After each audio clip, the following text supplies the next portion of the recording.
एनरन cosmetic लाए हैं आपके लिए 6 नए प्रकार के aroma. Chrysler, rich in fragrance and class in the name. Mysterio, this fragrance brings people close. Forest, the classic wild green fragrance. Midnight, once upon a midnight dreary. उरुसा, one of the most loved fragrance. Bond Street, perfect fragrance to make a right impression at first sight. एनरन का इत्र आपको पूरे दिन खुशनुमा रखेगा, एक बार आप भी इसे जरूर इस्तेमाल करें।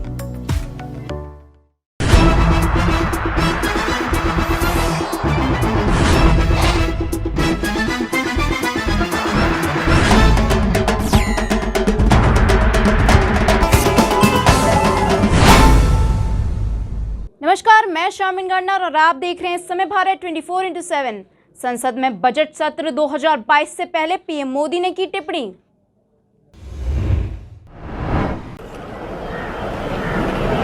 भारत की आर्थिक प्रगति,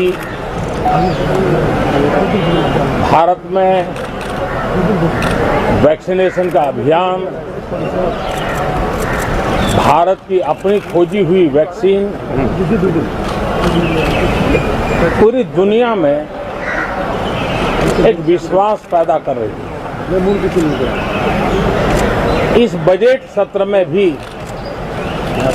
हम सांसदों की बातचीतें, हम सांसदों के चर्चा के मुद्दे, खुले मन से की गई चर्चा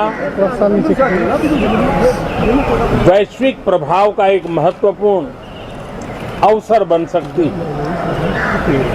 मैं आशा करता हूं कि सभी आदरणीय सांसद, सभी राजनीतिक दल खुले मन से उत्तम चर्चा करके देश को प्रगति के रास्ते पर ले जाने में, उसमें गति लाने में अवश्य मददरूप होंगे। ये बात सही है कि बार बार चुनाव के कारण सत्र भी प्रभावित होते हैं, चर्चाएं भी प्रभावित होती हैं, लेकिन मैं सभी आदरणीय सांसदों से प्रार्थना करूंगा कि चुनाव अपनी जगह पे हैं, वो चलते रहेंगे, लेकिन हम सदन में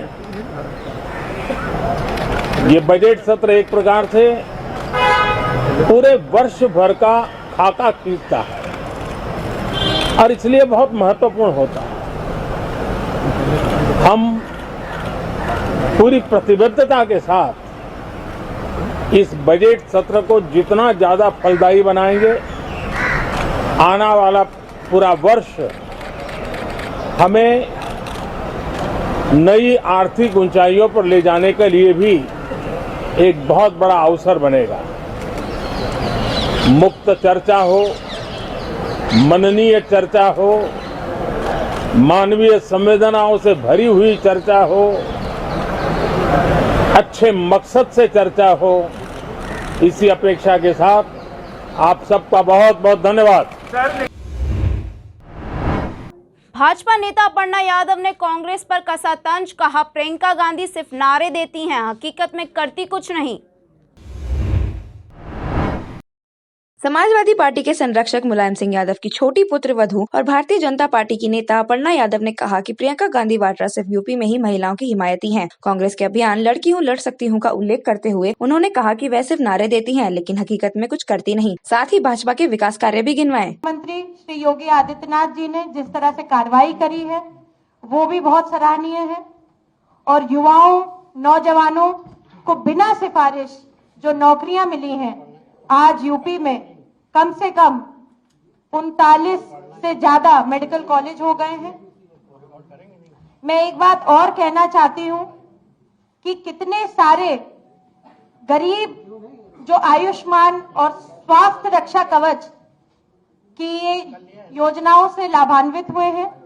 5 साल में करीबन 2.5 करोड़ शौचालय बने हैं, 43 लाख लोगों को पक्का घर मिला है, 2 करोड़ गैस कनेक्शन, 15 करोड़ लोगों को डबल राशन मुफ्त मिल रहा है और करीबन 1.5 करोड़ लोगों को बिजली कनेक्शन मिला है। ये हमारी सरकार की कुछ उपलब्धियां हैं।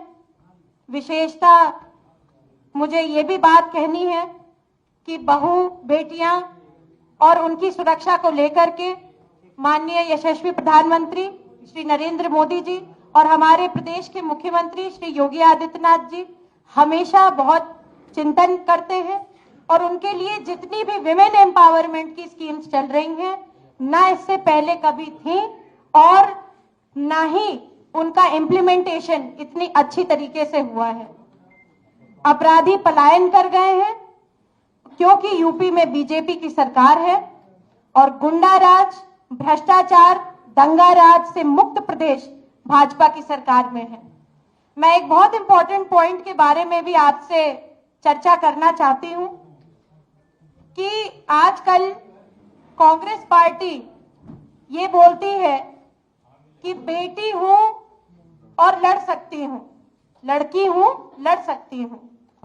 मैं पूछना चाहती हूं, ये एक बहुत फेमस आर्टिकल है अभी कि पंजाब में क्या बेटियां नहीं है, लड़कियां नहीं है?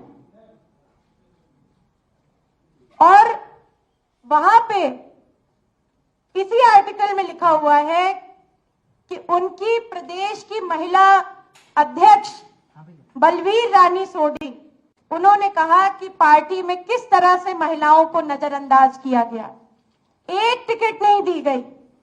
तो क्या सिर्फ चुनावी, क्योंकि यहां पर संग्राम है इसलिए कांग्रेस को ये याद आ रहा है कि यहां पर लड़की हूं लड़ सकती हूं?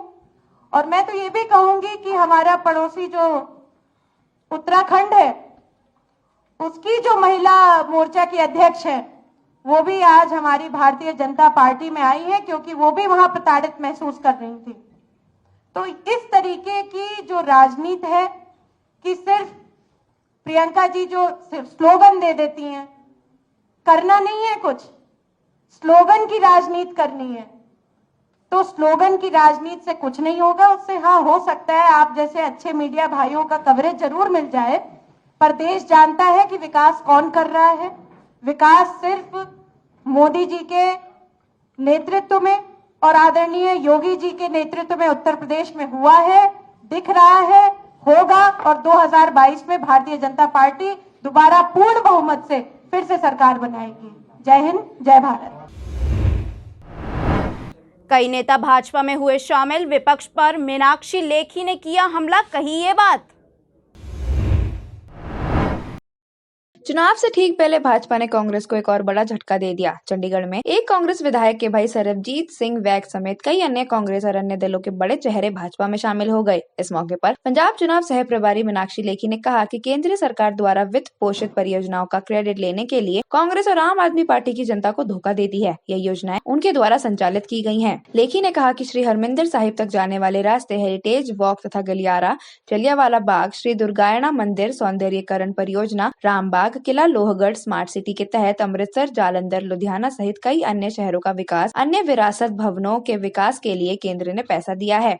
पंजाब व दिल्ली के राज्य सरकार जनता से झूठ बोल रही है। नानक नाम लेवा संगत के लिए पाकिस्तान में छूटे गुरुधाम श्री करतारपुर साहिब के निर्माण के लिए केंद्र को मोदी सरकार ने पहल की। आजादी के बाद किसी सरकार ने पंजाबियों की भावनाओं पर कभी ध्यान नहीं दिया, लेकिन प्रधानमंत्री मोदी का पंजाब और पंजाबियों से विशेष लगाव है। इसके चलते प्रधानमंत्री मोदी ने इस पर विचार किया और करतारपुर कॉरिडोर खोलने की पहल की। गुरदासपुर के डेरा बाबा नानक से श्री करतारपुर साहिब तक परियोजना के लिए 120 करोड़ रुपए आवंकित किए। मीनाक्षी लेखी ने कहा कि अमृतसर में पर्यटक बुनियादी ढांचे की लागत 8 करोड़ रुपए है। श्री आनंदपुर साहिब में 28.99 करोड़ रुपए में हेरिटेज पथ, म्यांमीर, दीवान टोडर मल की जहाज हवेली, शहीद उधम सिंह जी आदि के स्मारकों के लिए 19.20 करोड़ रुपए आवंटित किए गए। मीनाक्षी लेखी ने अरविंद केजरीवाल पर कटाक्ष करते हुए कहा कि एक अनूठा रोल मॉडल है जिसका श्रेय केजरीवाल को दिया जाता है, जो पूरी तरह से भ्रामक है और अपने स्वार्थों का प्रचार करता है। आप द्वारा 7 साल से शासन का कोई स्कोर कार्ड नहीं है, लेकिन हाँ, केजरीवाल एक पोस्टर मैन है जो अपने मीडिया अभियान पर अधिक ऊर्जा खर्च करते हैं और सरकारी खजाने का पैसा बर्बाद करते हैं। भाजपा ही एकमात्र ऐसी पार्टी है जिसने जो कहा वही पूरा किया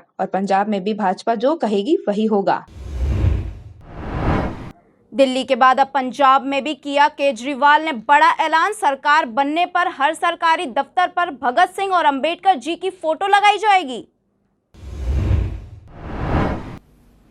पूरे के पूरे सिस्टम के ऊपर गंदी राजनीति हावी होती जा रही है। आज़ादी दिलाने के लिए बहुत लोगों ने कुर्बानियां दी और किसी भी कुर्बानी या किसी भी संघर्ष को कम नहीं आंक सकते। लेकिन फिर भी अगर जितने लोगों ने कुर्बानियां दी और संघर्ष किया उनको सबको अगर देखें तो दो शख्सियत ऐसी नज़र आती हैं जो एक तरह से पूरे आज़ादी के आंदोलन को रिप्रेजेंट करती हैं, और वो हैं बाबा साहब अम्बेडकर और शहीद आज़म भगत सिंह। ये दो आज़ादी के दीवाने ऐसे थे, ये दो शख्सियत ऐसी थी जो एक तरह से सारा जितने भी लोग जितने भी आज़ादी के सेनानी हुए सबको रिप्रेजेंट करते हैं। बाबा साहब अम्बेडकर के हम केवल फैन नहीं हैं, हम उनके भक्त हैं, हम उनकी पूजा करते हैं।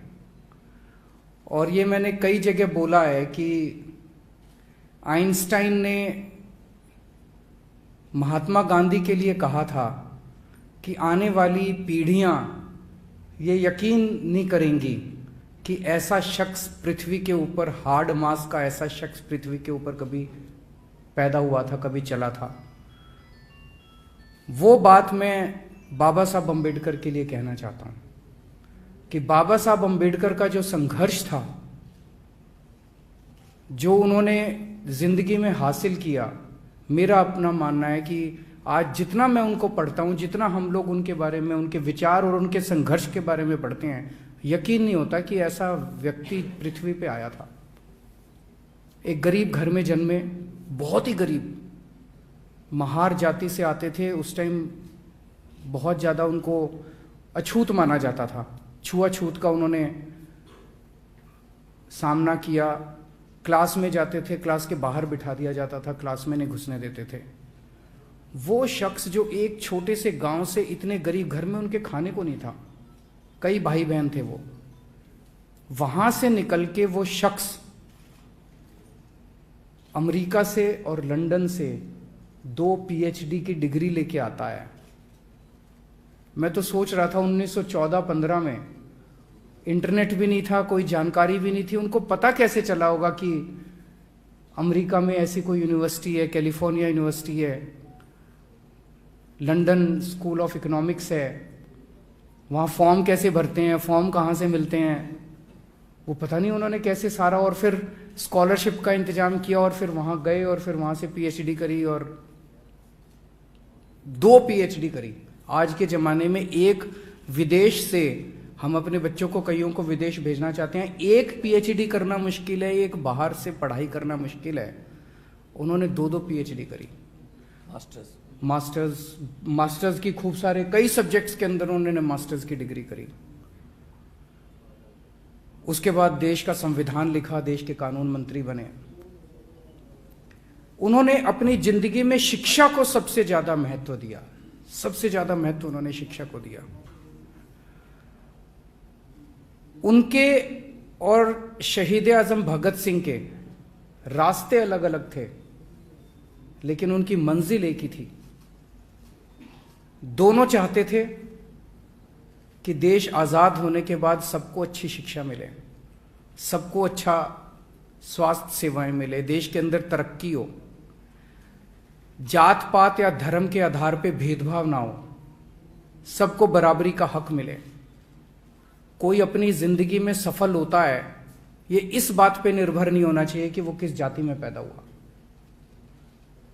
शहीद आज़म भगत सिंह 23 साल की उम्र में, 23 साल में आदमी सोच रहा होता है कि मैं अब क्या बनूंगा, फिर एक अच्छी सी लड़की मिलेगी, फिर शादी करूंगा, फिर बच्चे होंगे, फिर मैं ये करूंगा, फिर वो 23 साल की उम्र में उन्होंने देश के नाम जान कुर्बान कर दी।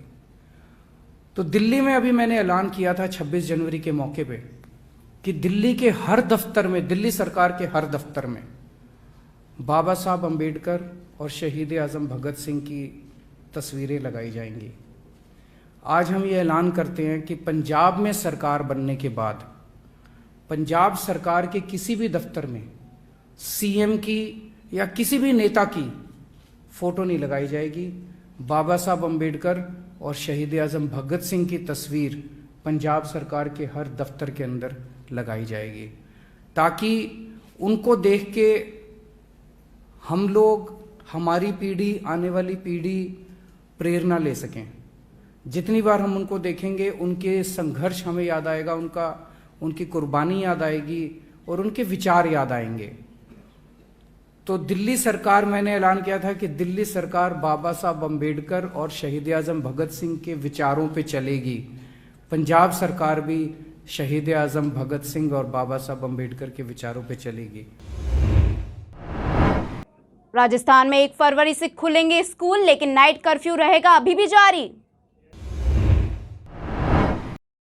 कोरोना महामारी को देखते हुए पूरे राजस्थान में सभी स्तरों पर स्कूल बंद कर दिए गए थे। अतिरिक्त मुख्य सचिव अभय कुमार की ओर से जारी दिशा निर्देशों के अनुसार छात्रों को माता पिता अभिभावक की लिखित सहमति के बाद ही स्कूल आने की अनुमति होगी। राजस्थान सरकार ने शुक्रवार को कोरोना के संबंध में नई गाइडलाइन जारी की है। इसके मुताबिक 1 फरवरी से 10वीं और 9वीं के स्कूल, जबकि 10 फरवरी से 6 से 9वीं के लिए स्कूल खुलेंगे। जारी दिशा निर्देशों में कहा गया है कि स्टूडेंट्स के पास ऑनलाइन क्लास का विकल्प बना रहेगा। इसके अलावा राज्य में बाजार, अन्य व्यापारिक प्रतिष्ठान अब रात 10 बजे तक खुले रहेंगे। पूरे राज्य में प्रतिदिन रात 11 बजे से सुबह 5 बजे तक नाइट कर्फ्यू लागू रहेगा। इसके अलावा सभी तरह की सभाओं के लिए लोगों की अधिकतम संख्या 100 तक रहेगी। बताया गया है कि नए दिशा निर्देश 31 जनवरी के बाद लागू होंगे। अमित शाह ने कांग्रेस पर किया तीखा वार, कहा भाजपा ने ही गोवा में किया विकास, गांधी परिवार के लिए यह सिर्फ एक छुट्टी मनाने की जगह है। केंद्रीय गृह मंत्री अमित शाह रविवार को 1 दिवसीय दौरे पर गोवा पहुंचे हैं, जहां वे जनसभाओं को संबोधित और घर घर जाकर चुनाव प्रचार कर रहे हैं। दाबोलिम हवाई अड्डे पर भाजपा के गोवा चुनाव प्रभारी देवेंद्र फडणवीस, केंद्रीय मंत्री श्रीपद नायक, गोवा के मुख्यमंत्री प्रमोद सावंत, भाजपा के प्रदेश अध्यक्ष सदानंद सेठ तनवड़े और अन्य ने अमित शाह का स्वागत किया। पोड़ा विधानसभा की एक जनसभा में बोलते हुए अमित शाह ने कहा कि भाजपा ने ही गोवा में विकास किया है। गांधी परिवार के लिए गोवा सिर्फ एक छुट्टी मनाने की जगह है। हमने राज्य का बजट 432 करोड़ से बढ़ाकर 2567 करोड़ कर दिया है। पूर्व मुख्यमंत्री दिगंबर कामत ने बुनियादी ढांचे के विकास पर कुछ नहीं किया था। हमने वही किया जो हमने वादा किया था। वह पार्टी उम्मीदवारों के समर्थन में पोड़ा में एक जनसभा को संबोधित करने से पहले दक्षिण गोवा के मोरिम गाँव में साईं बाबा मंदिर में दर्शन किए। भाजपा के एक वरिष्ठ पदाधिकारी ने कहा कि शाह सानवोदरम निर्वाचन क्षेत्र में घर घर जाकर प्रचार में हिस्सा लेंगे, जिसके बाद वह वहां एक जनसभा को संबोधित करेंगे। बाद में शाम को शाह वासको में एक जनसभा में भी शामिल होंगे। साथ ही कहा कि तीनों जनसभाएं 50% बैठने की क्षमता के साथ घर के अंदर होगी और इन आयोजनाओं के दौरान कोरोना से संबंधित सभी प्रोटोकॉल का पालन किया जाएगा। जब से गोवा के अंदर भारतीय जनता पार्टी का शासन आया, तब से गोवा के अंदर राजनीतिक स्थिरता आई और तभी से गोवा के अंदर विकास का शासन आया है, विकास हुआ है। हमारे लिए गोवा का मतलब है गोल्डन गोवा और कांग्रेस पार्टी के लिए गोवा का मतलब है गांधी परिवार का गोवा। उनको एक पर्यटन स्थल चाहिए आने जाने के लिए। वैकेशन बहुत करते हैं उनके नेता। डबल इंजन की जो सरकार होती है, इसका फायदा क्या होता है मित्रों? ये डबल इंजन सरकार का फायदा देखिए। 2013-14 में गोवा को कांग्रेस सरकार ऊपर थी, गोवा को 432 करोड़ रुपया दिया था। कितना दिया था जरा जोर से बोलोगे और जोर से बोलो। मैं पूछना चाहता हूं दिगंबर कामत और राहुल बाबा को, आपकी सरकार थी सिर्फ 432 करोड़ रुपया लिया था, हिसाब लेकर आइए। मैं हिसाब लेकर आया हूं। अंतिम बजट में मोदी जी ने गोवा को 432 करोड़ से बढ़ाकर 2567 करोड़ रुपया 2567 करोड़। इसको कमिटमेंट, इसको डबल इंजन सरकार का चमत्कार। गोवा के इंफ्रास्ट्रक्चर के लिए हमने ढेर सारे काम किए। अंतर्राष्ट्रीय हवाई अड्डा का निर्माण लगभग 3000 करोड़ की लागत से, हाल ही में विमान कौशल विकास केंद्र का उद्घाटन भी कर दिया गया। मंडोवी नदी पर 4 किलोमीटर का 4 लेन का अटल सेतु ब्रिज बनने की शुरुआत हुई। न्यू जुवारी ब्रिज 13.64 किलोमीटर की लंबाई का 2700 करोड़ की लागत से बनाने का काम एक भारतीय जनता पार्टी ने खंडेपार ब्रिज तथा गलबीबाग दलपोना ब्रिज ये भारतीय जनता पार्टी के शासन में शुरू हुई। मित्रों, मनोहर पर्रिकर केनाकोना बाईपास हाईवे जनता के लिए खोल दिया गया। गोवा में राष्ट्रीय राजमार्गों को 6 लेन का बनाने के लिए स्पेशल किसी भी राज्य में नहीं दिया है 6,000 करोड़ रुपए का फंड देने का काम ये भारतीय जनता पार्टी में गर्व है कि सबसे पहले वैक्सीनेशन का काम 100% से भी ज्यादा समाप्त करने का काम प्रमोद सावंत की सरकार ने और उन्होंने गोवा को सुरक्षितता प्रदान कर दी और युवाओं का डोज भी बहुत अच्छे तरीके से लग रहा है। विद्यार्थियों की ट्यूशन फी में तकनीकी शिक्षा संस्थाओं में 50% की कमी करी है, जिससे टेक्निकल एजुकेशन में मध्यम वर्ग के युवा भी पढ़ पाए। विद्यार्थी और शिक्षक स्टूडेंट टीचर रेशियो देश में गोवा दूसरे नंबर है। मित्रों, दूसरे नंबर है। इसका मतलब है एक भी टीचर की जगह खाली नहीं रहती। कानपुर में आधी रात काल बनकर दौड़ी ई बस, हादसे में 6 लोगों की हुई मौत।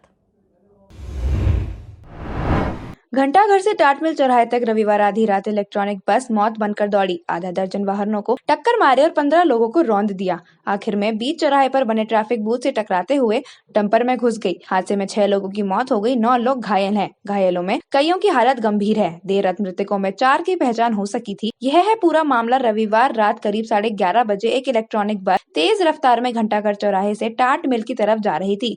पुल उतरते ही बस विपरीत दिशा में चालक ने दौड़ाना शुरू किया और जो बीच में आया उसको रौंदते हुए निकल गया। टाटमिल चौराहे पर बने ट्रैफिक बूथ में टक्कर मारी और फिर चेकरी की तरफ से आ रहे डंपर में जा टकराई। हादसे में 6 लोगों की मौत हो गई है, जिसमें से 4 की शिनाख्त हो सकी। अन्य मृतकों की पहचान के लिए पुलिस जद्दोजहद में जुटी है।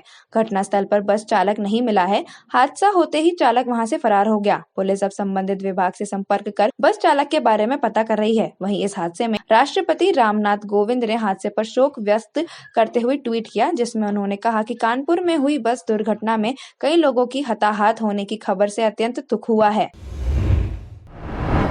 कासगंज में रक्षा मंत्री राजनाथ सिंह ने प्रभावी मतदाता संवाद कार्यक्रम को संबोधित करते हुए भ्रष्टाचार के मामलों को लेकर उत्तर प्रदेश की अन्य राजनीतिक पार्टियों को दिया करारा जवाब। लेकिन इस बार के चुनाव के संबंध में मैं कह सकता हूं, इस बार का चुनाव हर बार के चुनाव की तरह नहीं है। इस बार केवल मतदान करके आपको सरकार ही नहीं बनानी है, बल्कि बहनों भाइयों मैं कह सकता हूं, इस बार के मतदान के माध्यम से आपको उत्तर प्रदेश की तकदीर लिखनी है। इस चुनाव का इतना महत्व है। प्रदेश हो अथवा देश हो, स्वस्थ लोकतांत्रिक व्यवस्था में उसका भाग्य, उसकी तकदीर लिखने का काम यदि कोई करता है तो प्रबुद्ध नागरिक ही करते हैं, और उस जिम्मेदारी को आप निभा रहे हैं। सरकारें आपने बहुत देखी हैं अपनी जिंदगी में। राज्य सरकारों को भी काम करते हुए देखा है, केंद्र की सरकारों को भी काम करते हुए देखा है। केवल भारतीय जनता पार्टी की सरकारों को नहीं, दूसरे राजनीतिक पार्टी की दलों की भी सरकारों को काम करते हुए लंबे समय तक देखा है। लेकिन मैं दावे के साथ इस बात को कह सकता हूं कि बहनों भाइयों, भारतीय जनता पार्टी ने जिस तरीके से सरकार चलाई है वह अपने में बेजोड़ है।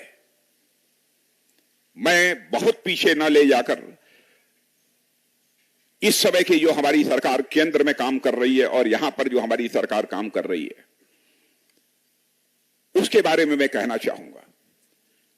चाहे कांग्रेस की सरकारें पहले रही हों, चाहे उत्तर प्रदेश में समाजवादी पार्टी की, बहुजन समाज पार्टी की सरकारें रही हों, सब पर कभी न कभी भ्रष्टाचार का आरोप लगा है।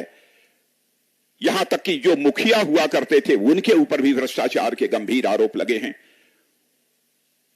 लेकिन इतनी बात में दावे के साथ सीना ठोक कर मैं कह सकता हूं बहनों भाइयों, चाहे हमारे दिल्ली की मोदी जी की हमारी सरकार हो, चाहे यहां पर योगी आदित्यनाथ की सरकार हो, कोई मां का लाल उंगली उठाकर नहीं कह सकता है कि उनके दामन पर कोई भ्रष्टाचार की दाग लगी हुई है। यह कोई छोटी बात नहीं है।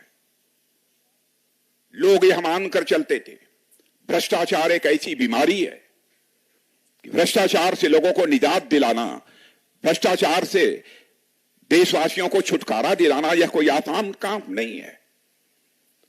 लेकिन आपने देखा होगा कि हमारे प्रधानमंत्री ने और हमारे यहां के मुख्यमंत्री ने किस प्रकार के कुछ करिश्माई काम किए हैं भ्रष्टाचार पर अंकुश लगाने के लिए।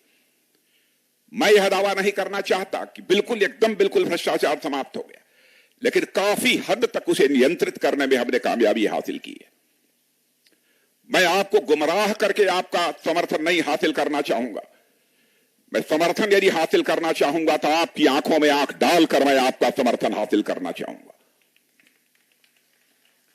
मैं आपको याद दिलाता हूं, राजीव गांधी जी हमारे भारत के प्रधानमंत्री थे। प्रधानमंत्री वह थे चाहे वह किसी भी राजनीतिक पार्टी के रहे हों। मैं मानता हूं प्रधानमंत्री होता है, वह व्यक्ति नहीं होता है, वह संस्था होता है।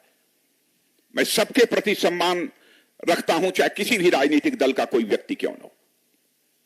लेकिन राजीव गांधी जी ने भी एक बार मजबूर होकर कहा था, क्या करें, जब मैं दिल्ली से 100 पैसा नीचे भेजता हूं तो 100 पैसे में बामुश्किल 16 पैसा लोगों की जेब तक पहुंच पाता है।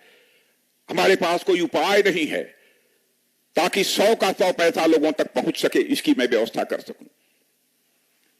लेकिन बहनों भाइयों, देखा होगा हमारे प्रधानमंत्री नरेंद्र भाई मोदी ने सत्ता संभालते ही ऐसी व्यवस्था सुनिश्चित कर दी कि यदि 100 पैसा ऊपर से भेजा जाता है तो आपके पॉकेट में 100 का 100 पैसा पहुंचता है, 99 पैसा नहीं पहुंचता। देश में अब धीमी पड़ने लगी कोरोना की रफ्तार, लेकिन नहीं संभल रही केरल की हालात। कोरोना के नए मामलों में गिरावट का दौर जारी है, लेकिन संक्रमण से हो रही मौतों के आंकड़े डरा रहे हैं। देश में एक दिन में कोरोना संक्रमण के 2,34,281 नए मामले सामने आए हैं, जिससे संक्रमितों का आंकड़ा 4.10 करोड़ को पार कर गया है। इससे एक दिन पहले देश में कोरोना के 2,35,532 मामले सामने आए थे। वहीं केरल में स्थितियां संभलने का नाम नहीं ले रही। केरल में बीते 24 घंटे में कोरोना के 51,570 नए मामले सामने आए हैं, जबकि 14 लोगों की संक्रमण से मौत हुई है। इसके साथ ही केरल में संक्रमितों का आंकड़ा 59,83,515 हो गया है, जबकि महामारी में अब तक 53,666 लोगों की मौत हो गई।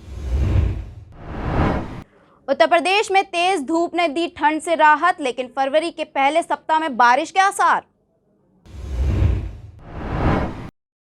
पश्चिमी विक्षोभ के निष्क्रिय होने के बाद रविवार को तेज धूप ने मौसम में गर्मी बढ़ा दी। पारा चढ़ने से दिन भर चिपचिपी गर्मी का एहसास हुआ। मौसम विज्ञान विभाग ने अपने पूर्वानुमान में अगले 2 दिनों में प्रदेश भर में हल्के कोहरे की बात कही है। हालांकि आने वाले सप्ताह में यूपी में हल्की बारिश की संभावना भी जताई जा रही है। मौसम के पूर्वानुमान के अनुसार आने वाले 2 दिनों में भी मौसम में तापमान बढ़ेगा। इस दौरान अधिकतम तापमान 24.0 डिग्री सेल्सियस और न्यूनतम तापमान 8.0 डिग्री सेल्सियस के मध्य रह सकता है। मौसम विज्ञान विभाग के निदेशक जेपी गुप्ता के अनुसार आगामी सप्ताह में 2 और 3 फरवरी को प्रदेश भर में अलग अलग हिस्सों में हल्की से मध्यम बारिश होने की संभावना है। ऐसी ही बड़ी खबरों को जानने के लिए बने रहें समय भारत 24/7 के साथ। तब तक के लिए धन्यवाद।